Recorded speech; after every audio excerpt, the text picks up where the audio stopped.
Lahan yang selama ini digunakan sebagai gedung pemerintahan Kota Magelang dan DPRD Kota Magelang dipasang patok yang menandakan kepemilikan lahan oleh Akademi TNI. Ya, Pemkot diminta segera menyerahkan lahan karena selama ini Pemkot menempati lahan milik Akademi TNI.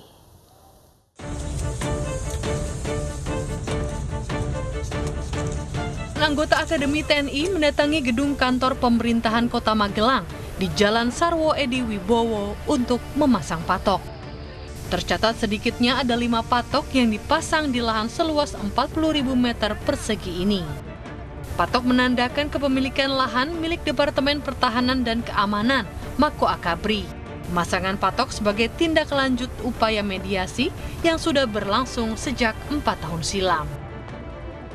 Ya, kalau kita berharap bisa secepatnya untuk diserahkan ke kami.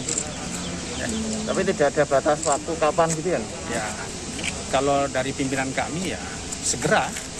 Artinya kalau memang dari Pemkot minta waktu ya kami akan memberikan waktu. Artinya berbenah-benah dengan kantor lama mungkin atau bagaimana kan kita harus jelas juga itu. Akademi TNI sebetulnya sangat menyayangkan lah. Kita atas nama pemerintah ini sama-sama mengabdi melayani masyarakat dengan baik.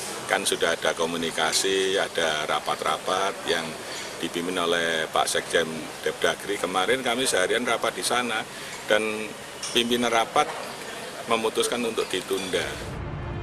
Pemerintah Kota Magelang sudah melakukan komunikasi dengan Gubernur Jawa Tengah dan Kemendagri mengenai penggantian tanah yang ditempati selama ini.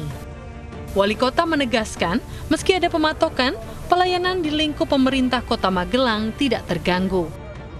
Dari Magelang, Jawa Tengah, Puji Hartono, iNews melaporkan. Tersangka dari pihak swasta yang menjadi penyuap Bupati Kutai Timur dan istrinya Deki Arianto dibawa ke Jakarta. Deki akan ditahan menyusul 6 tersangka lainnya yang sudah ditahan lebih dulu.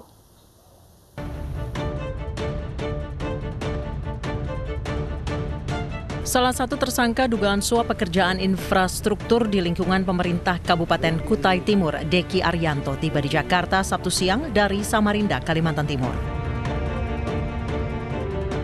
Deki yang merupakan pihak swasta rekanan Pemkab Kutai Timur jalani pemeriksaan lebih lanjut lalu akan ditahan selama 20 hari ke depan di Rutan Polres Jakarta Pusat. Deki akan jalani isolasi terlebih dahulu untuk memenuhi protokol kesehatan COVID-19. Deki adalah salah satu pemberi suap kepada Bupati Kutai Timur Ismunandar dan istrinya yang merupakan Ketua DPRD Kutai Timur Encek Unguria.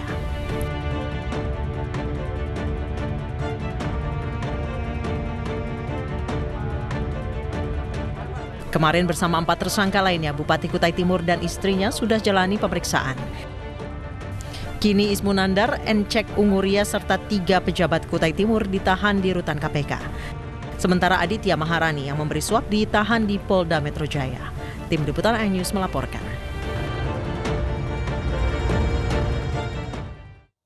Sebelumnya KPK tetapkan 7 orang sebagai tersangka dalam kasus dugaan suap proyek infrastruktur di Kutai Timur. KPK menangkap Bupati Kutai Timur dan istrinya serta belasan orang lainnya dalam operasi tangkap tangan di Kutai Timur dan Jakarta.